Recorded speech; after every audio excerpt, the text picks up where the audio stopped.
की ही बात पे मैं जानना चाहूँगी। मैंने सुना आप खेल कूद में भी बहुत माहिर थे, खेलने का भी आपको शौक है जिसे आप आज तक के कंटिन्यू कर रहे हैं। और आपके साथ ये भी एक मसला है कि आप जब तक हरा नहीं देते चैन से नहीं बैठते। जब तक मैं जीत नहीं जाता तब तक चैन से नहीं बैठता। हराने की मुझे चिंता नहीं, अपने जीतने की चिंता है। तो कोई हारेगा या जीतेगा, तो ये दोनों में फर्क है सोचने में कि आप जीतना चाहते हैं या दूसरे को हराना चाहते हैं। आप जीतिए, हराइए मत किसी को, अगला हार जाए तो भाई हमारा क्या कसूर है।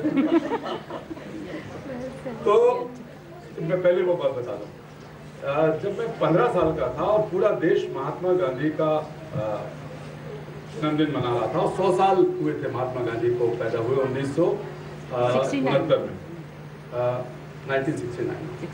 तो पूरे देश में तरह तरह की चीजें हो रही थी। तो मेरे मन में एक विचार आया अपने शहर में कि इतने नेता लोग हैं शहर के, और इतनी बड़ी बड़ी बातें कर रहे हैं, इतनी अच्छी बातें कर रहे हैं, कुछ पूछे बच्चों के लिए, बड़ों के लिए, छुआछूत के खिलाफ। सब लोग कहते थे छुआछूत बुरी बात है, अंतिम आदमी जो गरीब आदमी है उसकी मदद करनी चाहिए, क्योंकि महात्मा गांधी ने ये बात कहा। तो मेरे मन में ये आया कि मैं भी नेता बनूंगा। तो एक विचार आया कि गांधी जी के जन्मदिन मनाने के लिए नेताओं को बुलाया जाए, सभी पार्टियों के, कांग्रेस थे, कम्युनिस्ट थे, और कुछ थे, जनसंघ हुआ करती थी, सब बड़े बड़े नेता थे। छोटे शहर में सब बड़े नेता होते।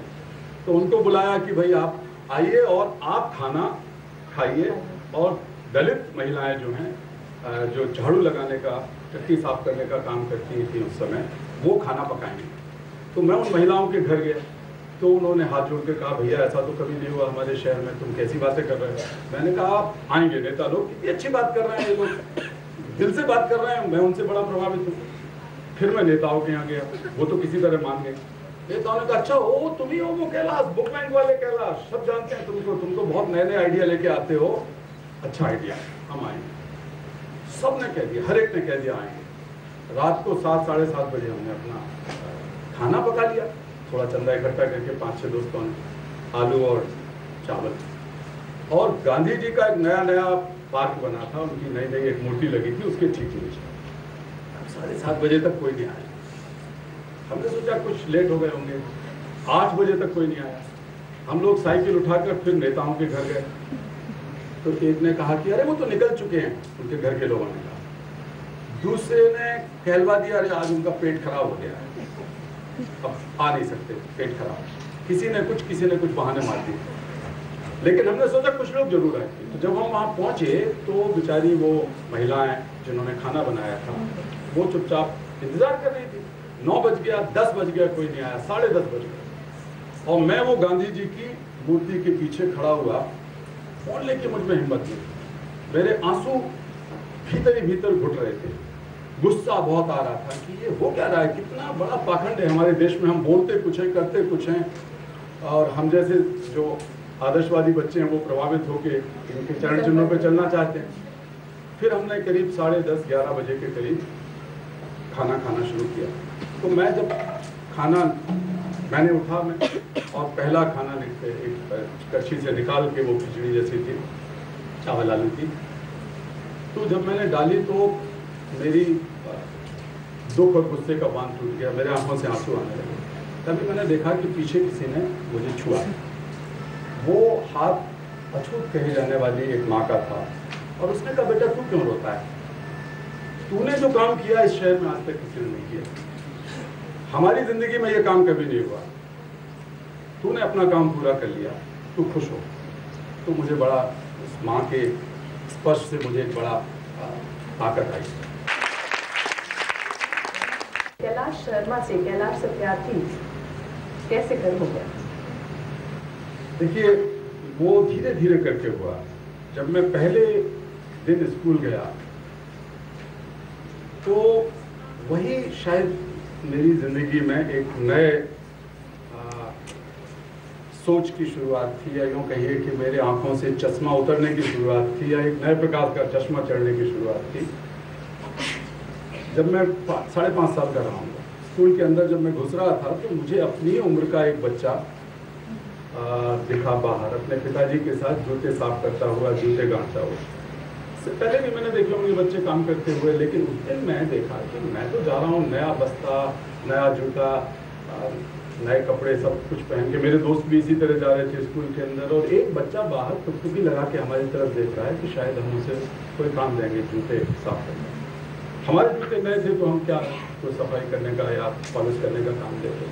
अंदर घुसने के बाद भी एक बेचैनी बनी रही क्लासरूम में बैठे। मैं सोचता रहा कि ये बच्चा हमारे साथ क्यों नहीं, जब हम सब लोग अंदर हैं। मैंने अपने टीचर से पूछा, फिर बाद में अपने हेडमास्टर साहब से पूछा, अपने माता पिता से पूछा, दोस्तों से पूछा कि ये बच्चा स्कूल के अंदर क्यों है।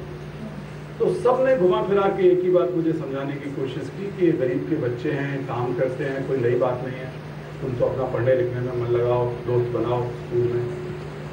लेकिन मैं रोज सुबह जब स्कूल जाता और शाम को लौटता था दोपहर बाद, तो वो बच्चा मुझे दिखता था वहाँ पर काम करते। तो एक दिन मैंने हिम्मत करके उस बच्चे के पिता से पूछा, बाबूजी आप अपने बेटे को स्कूल क्यों नहीं भेजते? तो उन्होंने कहा, मैंने तो कभी सोचा ही नहीं इस बात पर, मैं भी बचपन से काम करता था, मेरे बाप दादी भी ऐसे ही करते थे, अब मेरा बेटा कर रहा है। फिर उन्होंने मेरी तरफ बहुत हताशा भरे अंदाज में कहा कि देखिए बाबूजी, हम लोग तो काम करने के लिए ही पैदा होते हैं।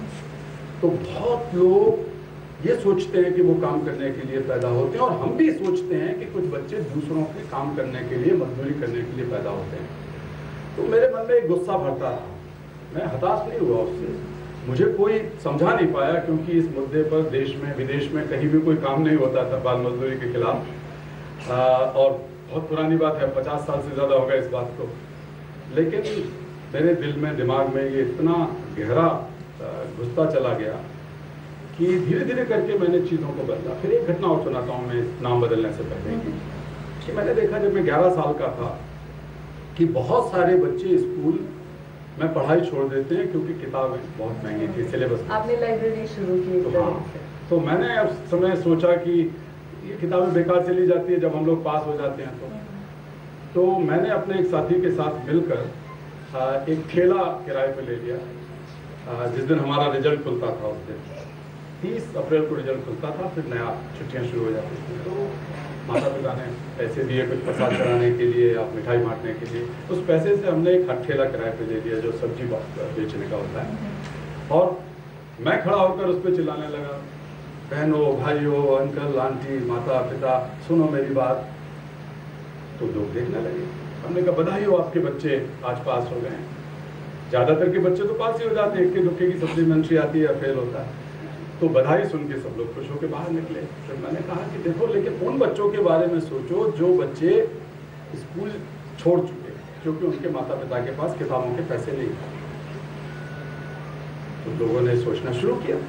तो मैंने कहा कि आप सोचिए बन, आपके यहाँ जो किताबें आज बेकार हो रही हैं आपके बच्चों की, स्कूल में पास हो गए, वो अगली क्लास में चले गए, तो ये किताबें मेरे ठेले में डाल दीजिए। और बच्चों, मैं आपको बता रहा हूँ सबीना जी कि 4-5 घंटे के अंदर हमारे पास लगभग 2500 किताबें जमा हो गई। अब हमारे सामने मुश्किल ये थी कि इन किताबों का करें क्या, क्योंकि कुछ बीए की थी, कुछ बीएससी की थी। हम लोग तो, मैं तो पढ़ता था 6वीं या 7वीं में पहुंच रहा था, मैं बहुत टफ था, क्या करें क्या ना करें।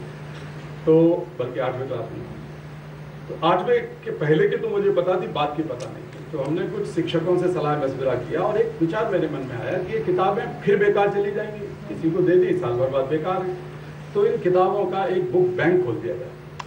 अब आज भी लोग समझते हैं बुक बैंक खोलना एक बहुत नया आइडिया है, लेकिन ठीक 50 साल पहले हमने विदिशा में एक बुक बैंक खोला और उसका फायदा सैकड़ों ऐसे बच्चों को मिला जो स्कूल जा सके और स्कूल में पढ़ाई पूरी कर सके, और उनके माता पिता की दुआएं हमें मिली, उन बच्चों की दुआएं भी मिली क्योंकि उनकी पढ़ाई पूरी हो सके।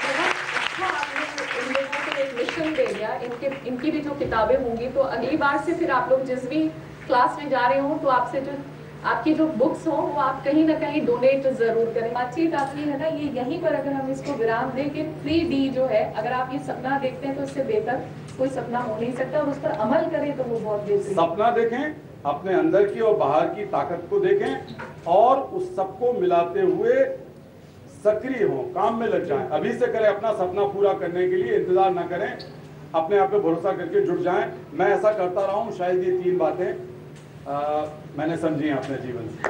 ये बहुत बहुत आभार, बहुत शुक्रिया। सबसे पहले कौन पूछना चाहेगा सवाल? जो चाइल्ड आर्टिस्ट है, जो मूवीज में काम करते हैं, they are also a type, that is also a type of child labour. बहुत बढ़िया सवाल। बहुत बढ़िया सवाल।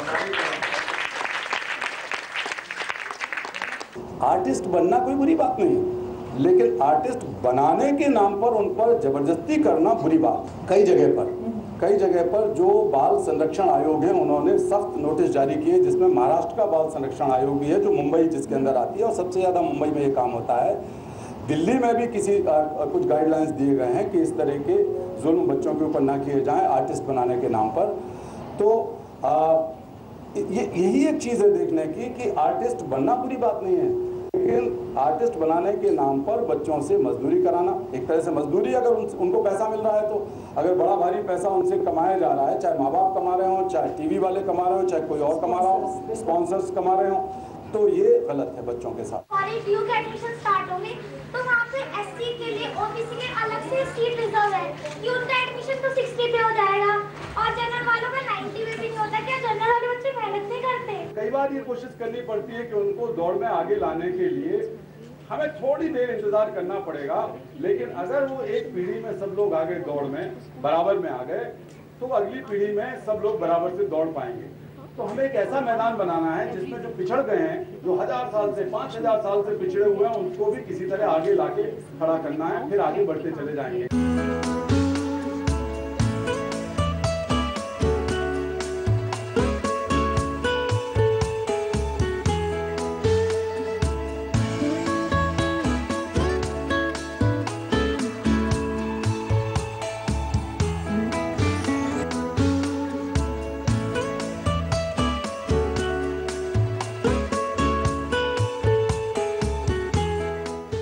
अभी समर के वक्त हमारे यहाँ बहुत सारी एक्टिविटीज़ चल रही हैं, तो सभी बच्चों आप लोग सब आइए नेशनल बाल भवन में।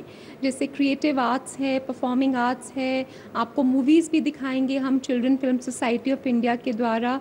एवरी फ्राइडे एंड सैटरडे जो माननीय आर्टिस्ट हैं परफॉर्मिंग आर्ट्स के, वो आके यहाँ पर बच्चों के सामने प्रस्तुति करते हैं और अपनी कला के बारे में भी बताते हैं। सारा कुछ जो बाल भवन आपको सुविधा ये दे रहा है, ये एक फ्री सुविधा है। सिर्फ इसमें आपको एक एंट्रेंस फ़ी देनी पड़ेगी, वो है 50 रुपीज़। तो आपको बस वही देना है और आप यहाँ आके पूरा दिन बच्चे कोई भी क्लासेस अटेंड कर सकते हैं, कुछ भी सीख सकते हैं। डिफरेंट टाइमिंग्स हैं हर क्लासेस के। आप यहाँ पर आइए और आप देखिए कौन सा क्लास आप करना चाहेंगे। साथ में हमारी वेबसाइट भी है, आप उसमें भी जा सकते हैं और आप देख सकते हैं कि आपको कौन सी क्लासेस करनी हैं। वेबसाइट है nationalbalbhavan.com। आप अगर उस पर जाएंगे तो आपको पता चल जाएगा। आप सब बाल भवन आइए।